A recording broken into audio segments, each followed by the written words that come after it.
Hello students, अभी तक जिन्होंने भी चैनल को सब्सक्राइब नहीं किया है प्लीज़ चैनल को पहले सब्सक्राइब कर लीजिए ताकि आप तक हर वीडियो जो है पहुंच पाए। ठीक है। लेसन 3 हीट एंड टेम्परेचर, ऊष्मा और ताप में जो हमारा नेक्स्ट टॉपिक है वो है ऊष्मा के प्रभाव। ठीक है। हम अपने दैनिक जीवन में, अपनी डेली लाइफ में ऊष्मा के संचरण को देख नहीं सकते, पर ऊष्मा के जो इफेक्ट है उसको हम महसूस करते हैं। ठीक है, उसको फील करते हैं। ऊष्मा देने पर, जैसे कि आप जानते हैं, ऊष्मा अगर हम किसी भी वस्तु को दें तो उसका ताप क्या हो जाता है, बढ़ जाता है। फॉर एग्जाम्पल हम एक बर्तन लेते हैं, उसमें हम पानी को गर्म करते हैं। ठीक है। पानी को जब हम गर्म करते हैं तो सबसे पहले क्या होगा, पानी गर्म होगा। अब पानी गर्म होने के बाद जैसे जैसे उसमें जो है ताप बढ़ते जाएगा। ठीक है, उसमें जो हीट हम देते जाएंगे और उसका जो टेम्परेचर है वो बढ़ते जाएगा। तो एक टाइम पे ऐसा आएगा जब ये पानी किस में चेंज हो जाएगा, भाप में चेंज हो जाएगा। ठीक है।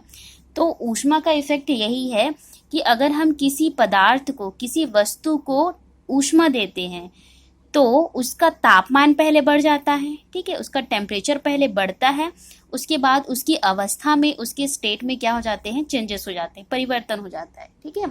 तो आज हम इसी तरह के ऊष्मा के प्रभाव के बारे में पढ़ेंगे और कुछ चीज़ों को हम अपनी डेली लाइफ के एग्जाम्पल के साथ जोड़ के भी देखेंगे। ठीक है। तो ऊष्मा के प्रभाव में सबसे पहले जो चीज़ है वो है ताप में वृद्धि। ठीक है। जैसे कि अभी मैंने बताया कि किसी वस्तु को जब हम गर्म करते हैं तो सबसे पहले वो क्या करेगी, ऊष्मा को अवशोषित करेगी। ठीक है, ऑब्जर्व करेगी। फिर उसमें क्या हो जाएगा, ताप बढ़ जाएगा उसका ऑब्जर्व करने पर। और ठंडे होने के प्रोसेस में क्या होता है, ये तो हुआ ताप बढ़ने का ही। ठीक है, ठंडे होने के प्रोसेस में क्या होते हैं कि वस्तु से ऊष्मा बाहर निकल जाती है। ठीक है, जैसे कि ये इसी का एग्जांपल ले लेते हैं। पानी को हमने गर्म किया है और अगर मान लेते हैं इसको हम ठंडा कर देते हैं। ठीक है, ठंडा कर देंगे तो उसकी जो गर्माहट है वो क्या हो जाएगी, धीरे धीरे करके कम हो जाएगी, क्योंकि इसके अंदर जो ऊष्मा और ताप है वो क्या हो जाएगा, धीरे धीरे लो होते जाएगा, कम होते जाएगा और उसमें से पूरी ऊष्मा बाहर निकाल जाएगी। तो पानी क्या हो जाएगा, ठंडा हो जाएगा। ठीक है। तो गर्म होने के प्रोसेस में क्या होता है, ऊष्मा अवशोषित होती है और वस्तु का ताप बढ़ जाता है। और ठंडे होने के प्रोसेस में क्या होता है कि वस्तु से ऊष्मा जो है वो बाहर निकल जाती है। ठीक है। तो अलग अलग पदार्थ में भी क्या होती है, वस्तु को गर्म करने के लिए अलग अलग मात्रा में ऊष्मा देनी पड़ती है। तो किसी भी वस्तु द्वारा ली गई ऊष्मा और दी गई ऊष्मा कुछ बातों पर डिपेंड करती है। ठीक है, कोई भी वस्तु है, अगर हम ऊष्मा देंगे और उसमें से ऊष्मा बाहर निकालेंगे तो उस वस्तु के ऊपर डिपेंड करता है और कुछ बातें हैं उसके ऊपर डिपेंड करता है। ठीक है। तो कौन कौन सी चीजों के ऊपर डिपेंड करेगा ये, तो पहला है वस्तु के पदार्थ की प्रकृति। ठीक है, जो वस्तु है जिसको हीट ऑब्जर्व करना है, अवशोषित करना है, वो वस्तु किस तरह का पदार्थ है। ठीक है, उसकी प्रकृति क्या है, वो जल्दी ऑब्जर्व करता है, जल्दी अवशोषित करता है या फिर देर से अवशोषित करता है। जैसे कुछ चीजें होती हैं जो जल्दी गर्म होती है और कुछ चीजें होती हैं जो बहुत लेट से गर्म होती है, बहुत देर से गर्म होती है। ठीक है। तो क्या पहले बात क्या है कि वस्तु के पदार्थ के प्रकृति के ऊपर जो है पहला निर्भर करता है। दूसरा क्या है, वस्तु के द्रव्यमान पर। ठीक है, वस्तु का द्रव्यमान कितना है। अब देखिए, ज्यादा द्रव्यमान वाली वस्तु को ज्यादा ऊष्मा देनी पड़ेगी, है ना, क्योंकि उसका द्रव्यमान ज्यादा है। तो उसको जाहिर सी बात है, उसको गर्म करने के लिए, उसका ताप बढ़ाने के लिए हमको ज्यादा ऊष्मा की आवश्यकता होगी। ठीक है। तो मान लेते हैं Q मतलब यहाँ पे ऊष्मा है ना। ठीक है, Q मतलब यहाँ पे ऊष्मा और ये है समानुपाती। ठीक है, ये M का मतलब होता है द्रव्यमान, मास।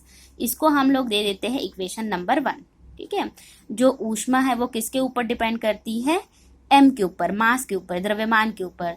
तो Q प्रोपोर्शनल M। ठीक है, Q समानुपाती M। थर्ड जो चीज है, ताप में परिवर्तन दर। ठीक है, ताप में परिवर्तन पर भी डिपेंड करती है कि ताप में किस तरह से और कितनी जल्दी जो है परिवर्तन होता है। तो ये भी जो है ऊष्मा के ऊपर निर्भर करती है। तो Q समानुपाती डेल T। ठीक है, ये डेल इसलिए है, ये परिवर्तन का साइन है। क्योंकि ताप में परिवर्तन हो रहा है तो परिवर्तन के लिए हम डेल का साइन लेते हैं। तो Q प्रोपोर्शनल डेल T। ठीक है, Q समानुपाती डेल T, इसको हम लोग दे दिए समीकरण नंबर 2। ठीक है। अब जो है हमारे पास दो समीकरण है, पहला समीकरण और दूसरा समीकरण। इन दोनों को हमने मिलाना है। ठीक है, हम दोनों को मिलाते हैं तो दोनों में कॉमन क्या है, Q है। तो क्यू को ले लिए, फिर समानुपाती का सिंबल है, सिंबल ले लिए, ठीक है, प्रोपोर्शनल। फिर m इंटू डेल टी, ये दोनों को एक साथ मिलाना है ना, समीकरण 1 और 2 को हमने एक साथ मिला के इसको नाम दे दिया समीकरण नंबर 3, ठीक है। अब इस प्रोपोर्शनल साइन को हटाने के लिए हमको एक कांस्टेंट लगाना है, ठीक है, तो हमने लगा दिया s, ये क्या है, एक कांस्टेंट है, समानुपाती कांस्टेंट है, ठीक है। तो Q इज इक्वल टू, अब ये जो साइन हो गया बराबर का आ गया क्योंकि ये सिंबल जो है हट गया, तो S into M into del T, ठीक है, सारी चीजें वही रहेगी, बस ये प्रोपोर्शनल हट जाएगा। यहाँ पे जो S है वो क्या है, विशिष्ट ऊष्मा, या फिर इसी को क्या कहते हैं, विशिष्ट ऊष्मा धारिता, या इंग्लिश में इसको बोलते हैं स्पेसिफिक हीट, ठीक है, या फिर इसी को क्या बोलते हैं इंग्लिश में, स्पेसिफिक हीट कैपेसिटी, और इसको S से शो करते हैं, ठीक है। तो अगर हमको ऐसा क्वेश्चन आता है कि हमको बोला गया है कि किसी पदार्थ का स्पेसिफिक हीट निकालना है, ठीक है, ऊष्मा धारिता निकालनी है, S का मान निकालना है, तो हमको इन सारी चीज़ों का वैल्यू दिया रहेगा और फिर हमको क्या करना है, फिर इस फॉर्मूले पे पुट करके हमको आंसर जो है लेके आना है, ठीक है। अब आते हैं कि इसका SI मात्रक क्या है, विशिष्ट ऊष्मा का SI मात्रक क्या होगा, ठीक है। तो विशिष्ट ऊष्मा का SI मात्रक क्या होता है, जूल प्रति किलोग्राम डिग्री सेल्सियस, ठीक है, इसको इस तरह से भी लिख सकते हैं शॉर्ट में। और एक और चीज है, खास बात ये है कि जिस पदार्थ की विशिष्ट ऊष्मा अधिक होगी, ठीक है, इसको नोट कीजिएगा, जिस पदार्थ की विशिष्ट ऊष्मा अधिक होगी वो देर से गर्म होंगी, ठीक है, देर से गर्म होंगी, और जिनकी विशिष्ट ऊष्मा कम होगी वो क्या होंगे कि वो बहुत जल्दी जो है गर्म हो जाते हैं, ठीक है।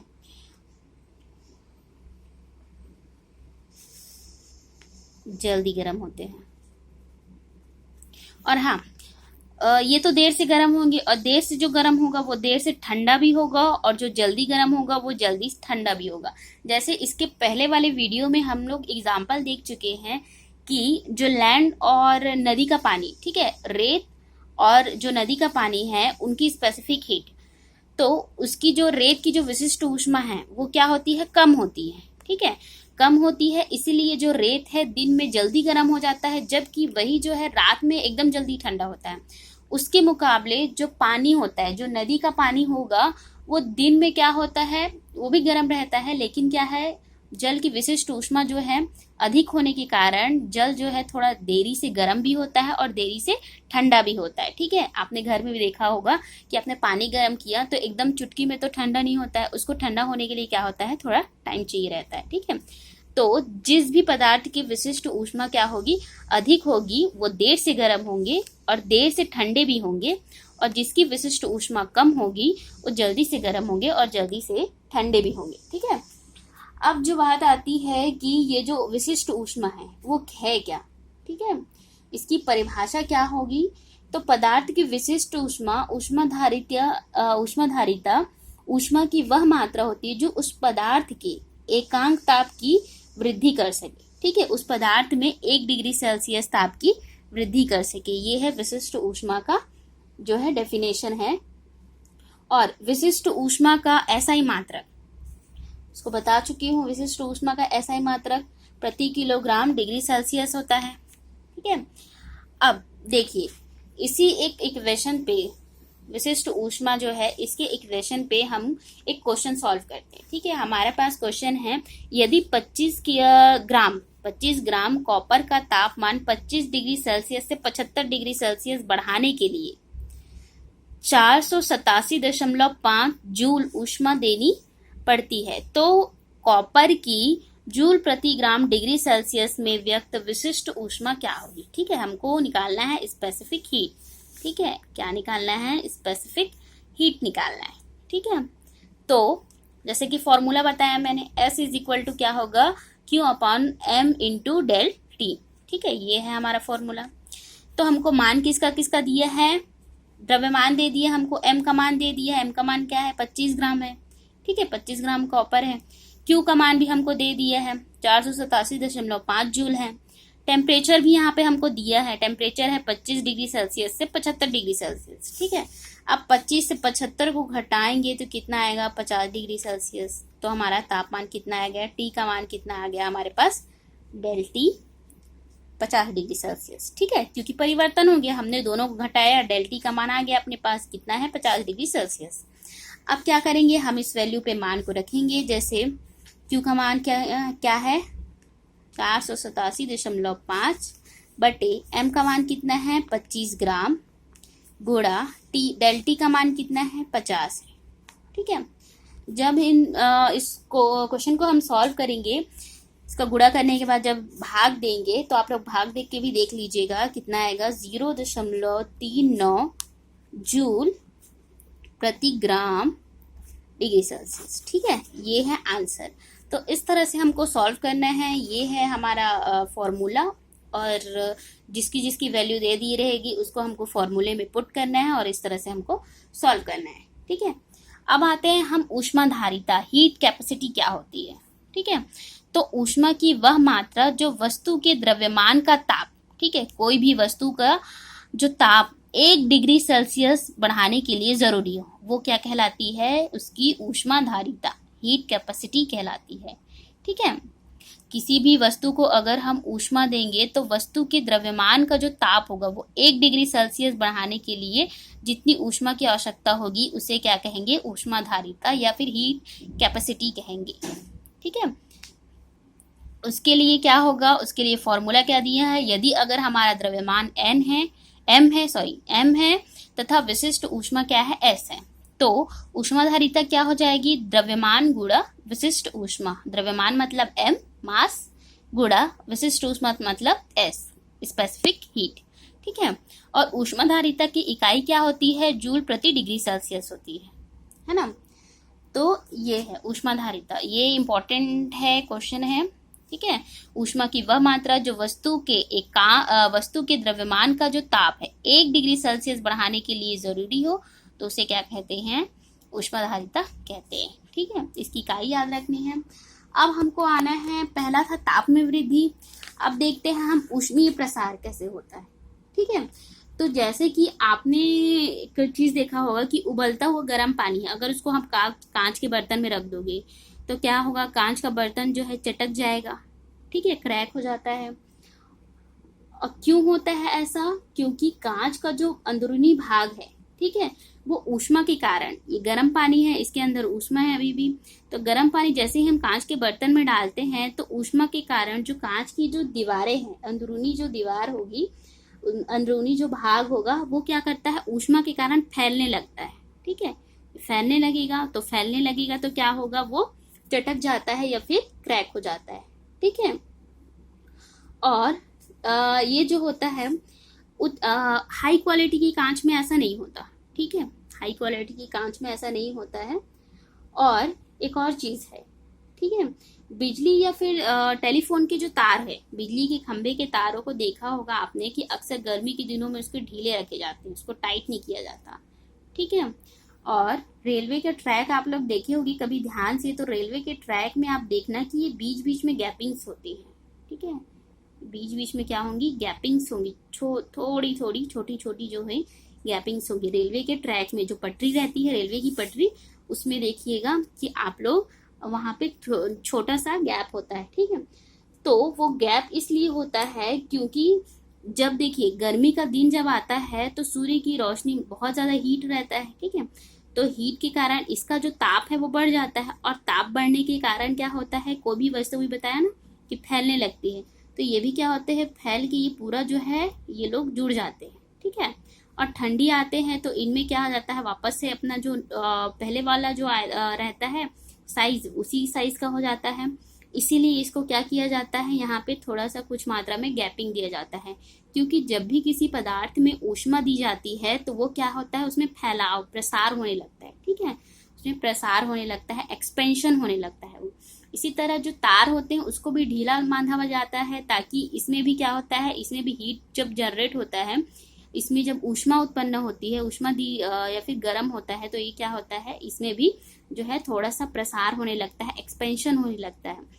इसलिए जो तार होंगे उसको भी ढीले बांधे जाते हैं, और जो रेल की पटरी है उसमें भी गैपिंग छोड़ी जाती है, ठीक है। क्योंकि जब ऊष्मा दी जाती है या फिर ऊष्मा मिलता है किसी वस्तु को, तो उसमें क्या होता है, प्रसार होता है, वो फैलने लगता है, ठीक है। अब जो देखेंगे हम अलग अलग पदार्थ में ऊष्मा का प्रसार कैसे होता है, मतलब कि ठोस में देखेंगे ऊष्मीय प्रसार, दूसरा द्रव में देखेंगे, और तीसरा देखेंगे गैस में, ठीक है। तो हमको इन तीनों में क्या करना है कि ऊष्मा का प्रसार देखना है कि किस प्रकार से प्रसार होता है और उनकी लंबाई, क्षेत्रफल और आयतन में किस तरह से वृद्धि होती है, ठीक है। तो सबसे पहले हम देखते हैं कि ठोस पदार्थ में ऊष्मा का प्रसार कैसे होता है, ठीक है। तो किसी भी वस्तु की लंबाई में, ठीक है, ये कोई भी मान लीजिए एक छड़ है, यहां तक है, ठीक है, यहां तक है, एक छड़ है। अब इसको हम क्या करेंगे कि 1 डिग्री सेल्सियस ताप देंगे, ठीक है।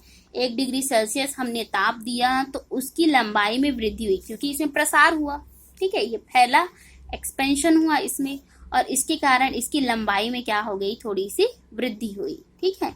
कितने डिग्री सेल्सियस हमने ताप दिया, 1 डिग्री सेल्सियस ताप दिया, तो उसमें लंबाई में क्या हो गई, वृद्धि होगी, लंबाई में परिवर्तन हुआ। तो परिवर्तन को किससे शो करते हैं, डेल से, डेल एल। और प्रारंभिक लंबाई क्या थी, पहले हमारी एल थी, ठीक है, एल मतलब लेंथ, ठीक है।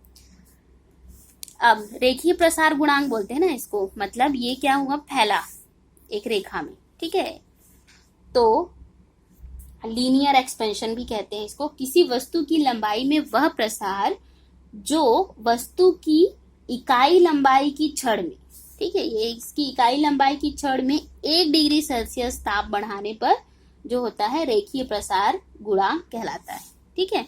1 डिग्री सेल्सियस ताप बढ़ाने पर इसकी एकांक लंबाई में क्या हो गई, वृद्धि हुई, तो इसे क्या कहेंगे, रेखीय प्रसार गुणांक कहते हैं। और रेखीय प्रसार गुणांक को अल्फा से शो करते हैं, ठीक है, ये अल्फा है, अल्फा से शो करते हैं, ठीक है, अल्फा से प्रदर्शित करते हैं। तो अगर हमको रेखीय प्रसार गुणांक निकालना है तो क्या रहेगा फॉर्मूला हमारा, अल्फा बराबर लंबाई में वृद्धि बटे प्रारंभिक लंबाई गुणा ताप में वृद्धि, ठीक है। तो लंबाई में वृद्धि कितनी है, डेल एल, तो यहाँ पे क्या रख देंगे हम, डेल एल। प्रारंभिक लंबाई हमारी कितनी है, केवल एल, तो एल गुणा ताप में वृद्धि, तो ताप में वृद्धि क्या हुई है, तो ताप के लिए टी टेम्परेचर, और वृद्धि के लिए हम क्या उपयोग करते हैं, डेल का, ठीक है। तो del L upon L into del T, ये हो गया रेखीय प्रसार गुणांक, ठीक है।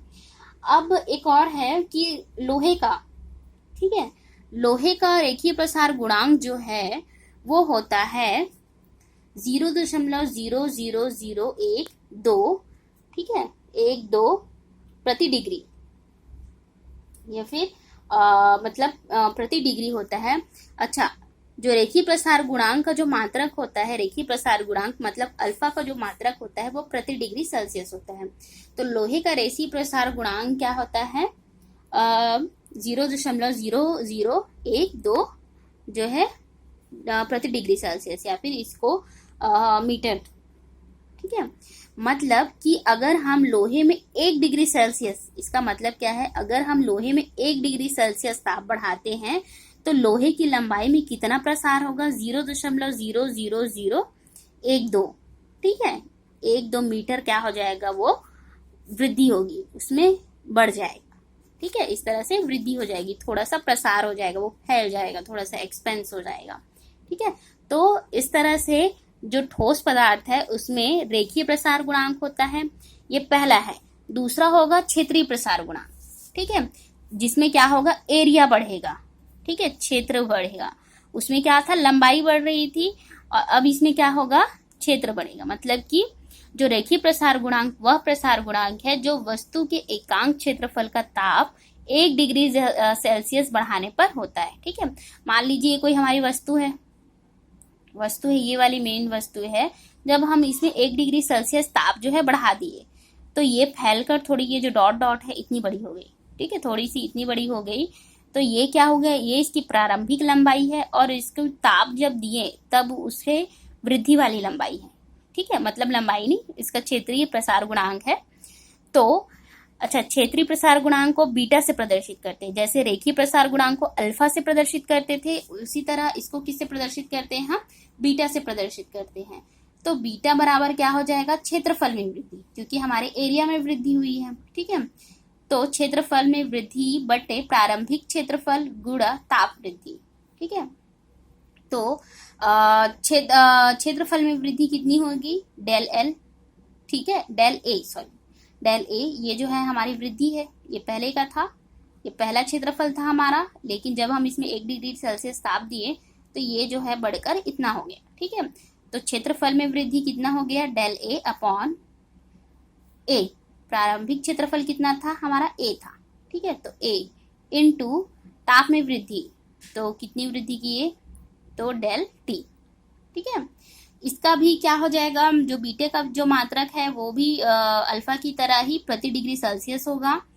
ठीक है, अब जो हम देखते हैं, हाँ, और ये जो है क्षेत्रीय प्रसार गुणांक जो होता है वो रेखीय प्रसार गुणांक के दुगुना होता है। ठीक है, आयतन प्रसार गुणांक जिसको वॉल्यूम कहते हैं। ठीक है,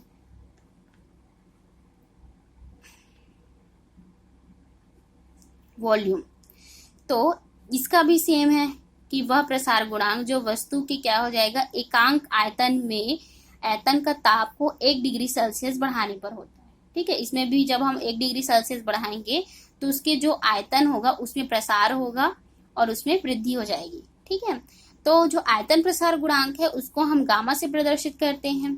तो गामा बराबर क्या हो जाएगा? आयतन में वृद्धि। ठीक है, आयतन में वृद्धि मतलब डेल वी। आयतन के लिए, वॉल्यूम के लिए ज्ञात कर रहे हैं तो डेल वी। ठीक है, वॉल्यूम वी, और बटे क्या हो जाएगा? प्रारंभिक आयतन। तो प्रारंभिक आयतन कितना है इसका? वी है, गुणा ताप वृद्धि, तो डेल टी। सब में कॉमन रहेगा डेल टी, क्योंकि हम सब में जो है 1 डिग्री सेल्सियस ताप बढ़ा रहे हैं, वृद्धि कर रहे हैं। ठीक है, तो इस तरह से क्या हो जाएगा? Gamma is equal to del V upon V into del T. तो ये हो गया। अच्छा, जो आयतन प्रसार गुणांक है वो रेखीय प्रसार गुणांक के 3 गुना होता है। जैसे क्षेत्रीय प्रसार गुणांक कितना गुना होगा? 2 गुना, और आयतन प्रसार गुणांक हमेशा 3 गुना होता है। ठीक है, ये तो हमने देखा कि ठोस पदार्थों में कैसे होता है ऊष्मा का प्रसार। अब देखते हैं कि द्रव में कैसे होता है ऊष्मा का प्रसार, मतलब हीट एक्सपेंशन इन लिक्विड्स। तो देखिए, आप जानते हैं कि कोई भी लिक्विड का अपना कोई शेप नहीं होता, कोई आकार नहीं होता। ठीक है, बल्कि लिक्विड को हम जिस बर्तन में रख देते हैं वो उसी आकार का हो जाता है। ठीक है, उसका साइज वही हो जाता है, बाकी उसका कोई पर्टिकुलर साइज जो है, शेप जो है वो नहीं होता है। लेकिन जब हम किसी द्रव को, ठीक है, किसी लिक्विड को बर्तन में भर कर गर्म करते हैं तो पहले क्या होगा? बर्तन का प्रसार होगा। ठीक है, ये जो बर्तन होगा वो एक्सपेंशन होने लगेगा, वो फैलने लगेगा। फिर उसके अंदर जो पानी होगा, ठीक है, उसके अंदर जो द्रव होगा उसका एक्सपेंशन होगा, उसका प्रसार होगा। ठीक है, पहले क्या होता है? जब हम किसी भी लिक्विड को, किसी भी द्रव को जब किसी बर्तन में रख देते हैं, ठीक है, और उसको जब गर्म करने लगते हैं तो गर्म पहले कौन होगा? ये बर्तन पहले गर्म होता है, और प्रसार किस में होगा? ये बर्तन में ही। बर्तन पहले फैलेगा, उसके बाद उसके अंदर का जो द्रव होगा, लिक्विड जो होगा, वो गर्म होगा और फैलेगा। ठीक है, तो इस प्रकार से आयतन प्रसार जो है 2 टाइप के बताए गए हैं। ठीक है, पहला होता है आभासी प्रसार और दूसरा जो होता है वो है वास्तविक प्रसार, मतलब रियल एक्सपेंशन। ठीक है, और पहला जो है अपीरियंट एक्सपेंशन होता है। ठीक है, तो ये 2 प्रकार के जो है एक्सपेंशन होते हैं। अब इसको हम एक एग्जाम्पल के थ्रू समझते हैं। ठीक है, मान लीजिए एक फ्लास्क है, इस फ्लास्क में हमने पानी रखा है। ठीक है, पूरा फुल पानी है और पानी का जो लेवल है वो ए तक है, ए पॉइंट तक पानी का लेवल है। जब हम इसको हीट करते जाएंगे, ये नॉर्मल है ना, जो नॉर्मल है कहाँ तक है? यहाँ तक, ए पॉइंट जो है यहाँ तक है, पानी हमने पहले भरा है और भरा है तो ए तक गया है। ठीक है, जो हमारा ए पॉइंट है वहां तक है पानी।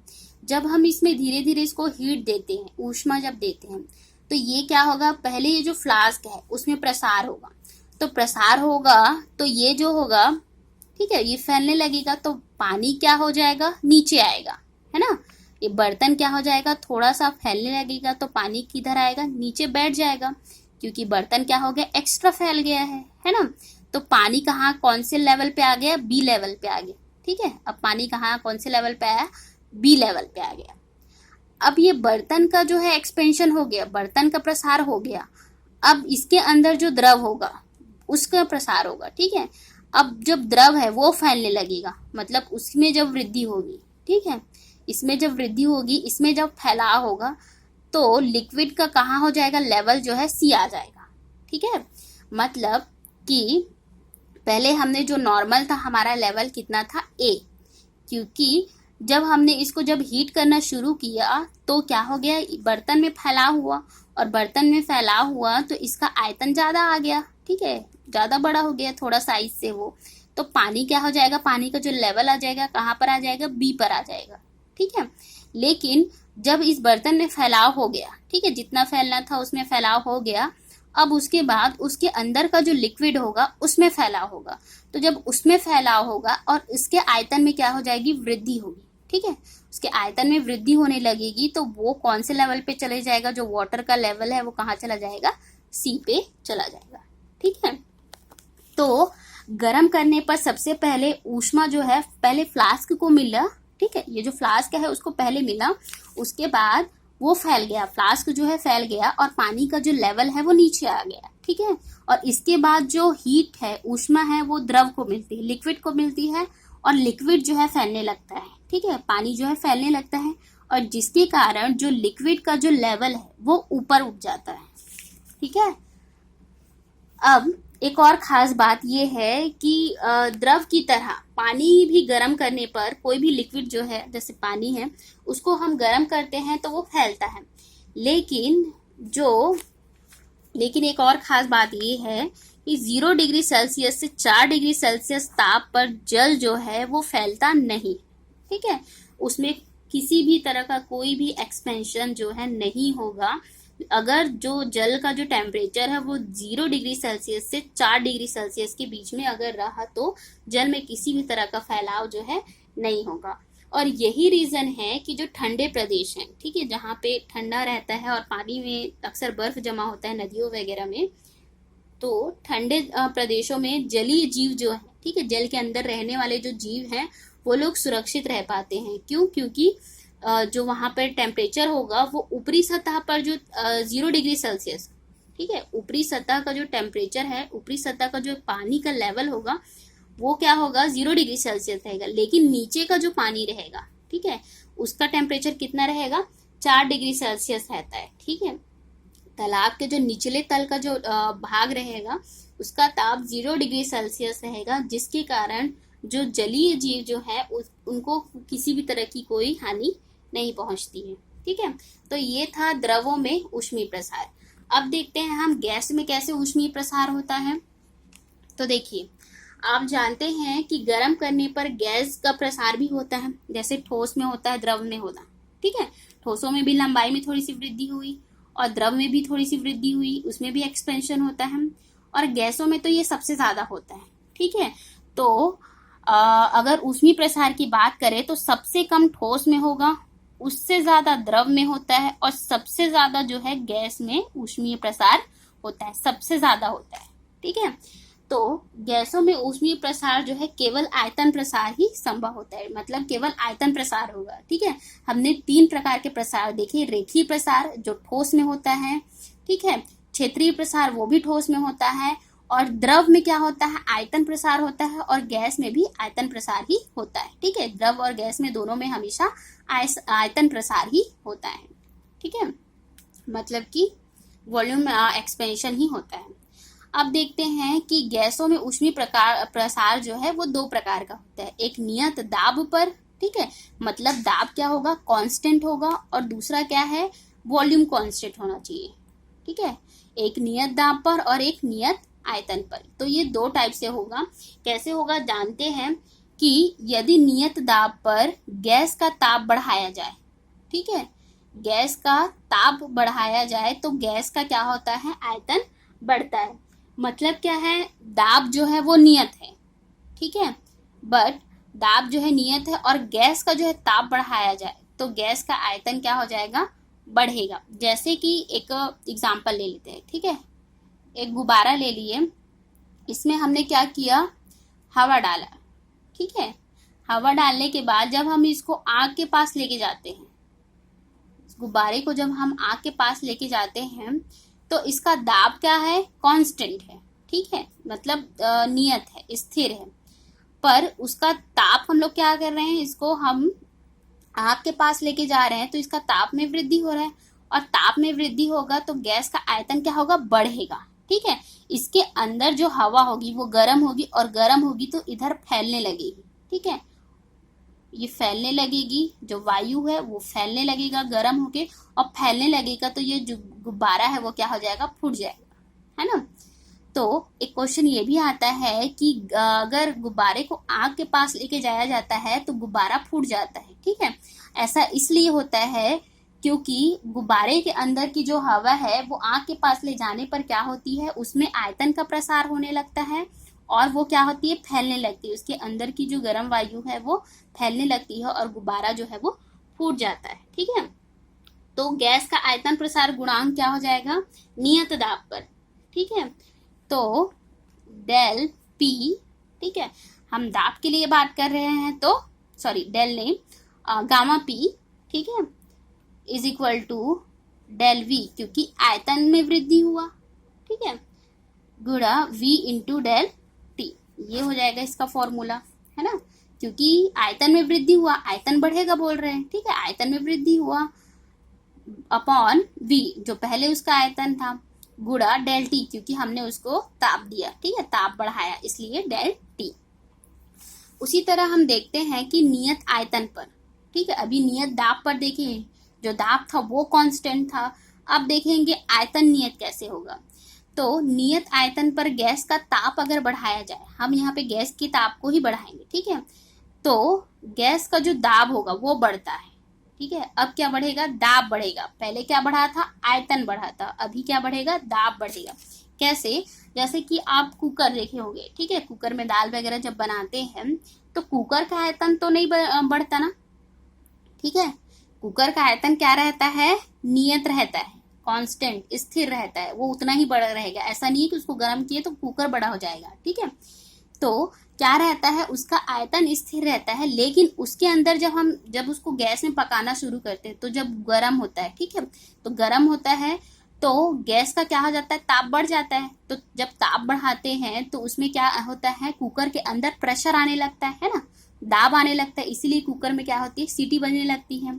तो गैस का अगर हम ताप बढ़ा देंगे तो गैस का दाब भी क्या हो जाएगा, बढ़ने लगता है, ठीक है, और बढ़ने लगता है, और कुकर जो है गर्म हो जाएगा और उसकी सीटी बज जाती है, और जो भाप है वो बाहर निकल जाता है, ठीक है।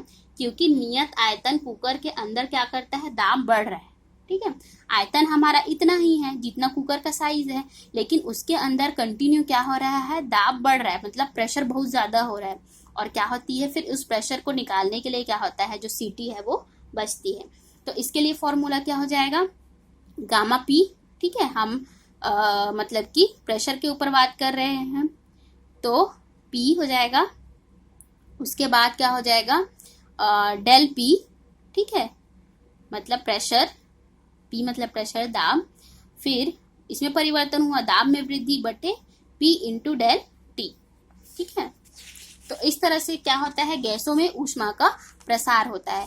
जो इस चैप्टर में हमारा लास्ट टॉपिक वो है गैसीय अवस्था में भौतिक अवस्था में परिवर्तन। हमने देखा, पहले में ही आपको बताई थी कि ऊष्मा का इफेक्ट क्या होता है, कि हम किसी भी वस्तु को गर्म करते हैं तो वो पहले गर्म होता है, फिर वो जो है भाप बनना शुरू हो जाता है। पानी को हमने गर्म किया, और पानी को जब गर्म करते हैं तो क्या होता है, भाप बनना शुरू हो जाता है, ठीक है।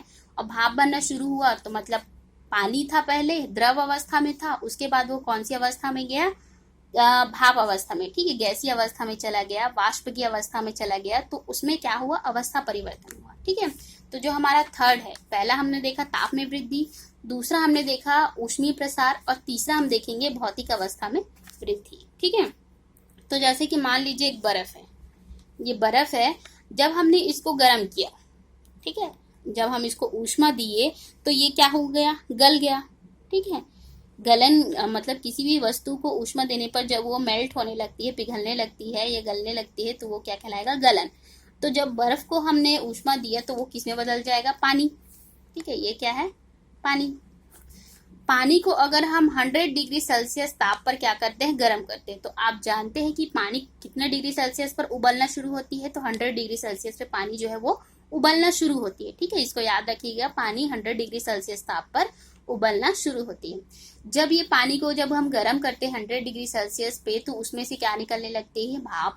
ठीक है, तो ये किसमें कन्वर्ट हो रहा है? वाष्प में कन्वर्ट हो रहा है। ठीक है, वाष्प में बदल रहा है। क्या कि हम ऊष्मा ही दिए हैं अभी तक ना। ऊष्मा देने पर जो है हमारा बर्फ जो है पिघल के पानी में बदल गया। फिर इस पानी को हमने ऊष्मा दिया तो वो किस में बदल गया? वाष्प में बदल गया, भाप में बदल गया। अब इस जो भाप है उसको हम ठंडा करेंगे। ठीक है, ठंडा करेंगे तो उसकी बूंदें क्या होंगी? इकट्ठा होंगी, संघनित हो जाएगी। तो संघनित होगी तो क्या होगा कि ऊष्मा जो है निकलता है।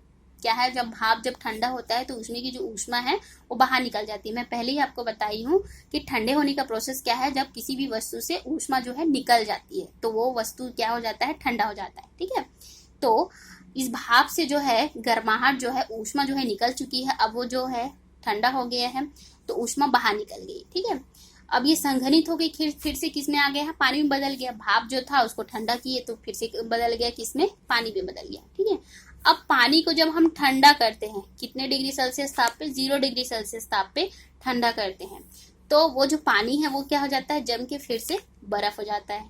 ठीक है, जो पानी था इसको हमने क्या किया? ऊष्मा बाहर निकल गया तो ये ठंडा हो गया। अब इस ठंडे पानी को जब हम लोग और ठंडा करेंगे, उसको 0 डिग्री सेल्सियस ताप पर पहुंचा देंगे तो वो क्या हो जाएगा? हिमीकरण हो जाएगा, मतलब कि वो फ्रीज हो जाएगा, जम जाएगा। ठीक है, तो किसी वस्तु को जब हमने ऊष्मा दिया और वो गल गया तो वो क्या कहलाएगी? गलन की ऊष्मा। ठीक है, और वो द्रव रूप में आ गया। ठीक है, अब इस द्रव को जब हम ऊष्मा दिया और वो किस में बदल गया? भाप में बदल गया तो वो क्या कहलाएगी? वाष्पन की ऊष्मा। ठीक है, तो सब में जो है क्या, कौन सी अवस्था परिवर्तित हो रही? इसका भौतिक अवस्था जो है, बाहरी अवस्था जो है परिवर्तित हो रहा है तो वो पानी ही, लेकिन उसका क्या हो रहा है? भौतिक अवस्था जो है परिवर्तित हो रहा है। कैसे? तो भौतिक अवस्था में परिवर्तन के लिए उपयोग में ली गई ऊष्मा को गुप्त ऊष्मा कहते हैं। ठीक है, ये जो भौतिक अवस्था में परिवर्तन देख रहे हैं आप, तो इसके लिए हर जगह पे देख रहे हैं कि ऊष्मा दिए, ऊष्मा दिए। ठीक है, तो ऊष्मा दिए तो बर्फ किसमें बदल गया? पानी में। और फिर इसको जब ऊष्मा दिए तो भाप में बदल गया। तो क्या हो गया? इस भौतिक अवस्था में परिवर्तन के लिए उपयोग में ली गई ऊष्मा को क्या कहते हैं? गुप्त ऊष्मा कहते हैं। ठीक है, लैटेंट हीट कहते हैं, इसको याद रखिएगा। अब जो गुप्त ऊष्मा है वो 2 प्रकार की होती है, एक गलन की गुप्त ऊष्मा और एक वाष्पन की गुप्त ऊष्मा। ठीक है, तो गलन की गुप्त ऊष्मा क्या होती है कि जब हम किसी द्रव्यमान, जब एकांक द्रव्यमान के पदार्थ को ऊष्मा देने पर वो किस में बदल जाएगा? ठोस अवस्था से। बर्फ क्या थी? ठोस अवस्था में। ठोस अवस्था से किस में बदल गई? द्रव अवस्था में, है ना। पानी जो है द्रव अवस्था में आ गया। ठीक है, तो ठोस अवस्था में से द्रव अवस्था में बदल जाता है। तो इस प्रक्रिया में ऊष्मा की मात्रा जो है गलन की गुप्त ऊष्मा कहलाती है। ठीक है, क्योंकि ये गल गया, बर्फ से किस में बदल गया? पिघल के पानी में, तो ये क्या कहलाएगी? गलन की गुप्त ऊष्मा। ठीक है, इसको किससे प्रदर्शित करते हैं? अच्छा, जो गुप्त ऊष्मा होगी उसको एल से शो करते हैं ना। अगला जो है वाष्पन की गुप्त ऊष्मा। तो अब ये जो हमारा द्रव आ गया, ठीक है, जो बर्फ था वो गलने के बाद क्या हो गया? पानी में बदल गया, द्रव में आ गया। ठीक है, अब इस द्रव को हम गर्म करते हैं, तो गर्म करते हैं तो वो किस में बदल जाएगा? गैस में बदल जाएगा, वाष्प में बदल जाएगा। ठीक है, तो इस द्रव को जब हम गैस में परिवर्तित करने के लिए जो ऊष्मा की आवश्यकता होती है वो क्या कहलाएगी? वाष्पन की ऊष्मा। ठीक है, अच्छा, एक और चीज बता देती है कि क्वथनांक क्या होता है और हिमांक क्या होता है। ठीक है, जब कोई भी वस्तु या द्रव उबलना शुरू होती है, ठीक है, वह पॉइंट जिसमें कोई भी वस्तु या द्रव क्या होता है? उबलना शुरू होता है, वो उसका क्वथनांक कहलाएगा। और जिस बिंदु या जिस पॉइंट पे वो क्या होता है? जमना शुरू होते हैं, वो क्या कहलाएगा? उसका हिमांक। ठीक है, जितने डिग्री सेल्सियस पर वो गर्म होना शुरू होता है या उबलना शुरू होता है वो क्या कहलाएगा? उसका क्वथनांक। बॉइलिंग पॉइंट कहलाता है।